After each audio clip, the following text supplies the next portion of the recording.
הכל התחיל בכיתה ד'. המורה לאנגלית ביקשה ממני לצאת מהכיתה, כיוון שלא ידעתי לשיר את שירי ABCD.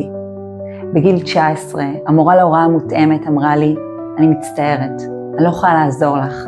יש לך פער גדול מדי, פער של שנים. היי, אני נועה מנשה, הילדה שחוותה קושי בכל מקצועות הלימוד בבית הספר.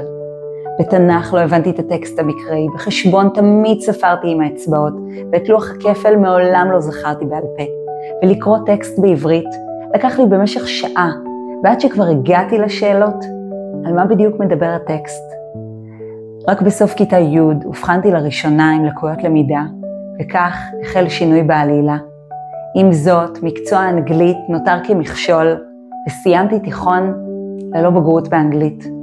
השנים חלפו והחלטתי שאני לא מוכנה לוותר, וחיפשתי שיטות יצירתיות ללמוד אנגלית למרות הכל. המסע שלי עם השפה האנגלית הגיע לתפנית מפתיעה, שאיש מהסובבים אותי לא עלה על דעתו. מוכנים? Today, I'm an English teacher, מורה לאנגלית ולהוראה מותאמת באנגלית, מפתחת התוכנית From Non-Readers to Readers ללימוד קריאה באנגלית, יוצרת מוצרים חווייתיים ללימוד אנגלית, מרצה ויזמית בתחום החינוך. הסיפור הזה מוכיח שיש בידינו את הכוח לשנות את סיפור חיינו. אם יש לכם ילדים או תלמידים שחוו או חווים קושי, תזכרו תמיד שזה לא מעיד שום דבר על מה שיהיה איתם בעתיד, כי דברים יכולים להשתנות.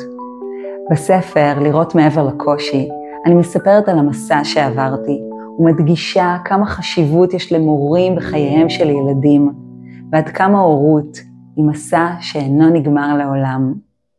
הספר הזה ייתן המון תקווה לכל אותם האנשים שיקראו אותו, מורים, הורים, ילדים, וכל אדם שחינוך חשוב לו.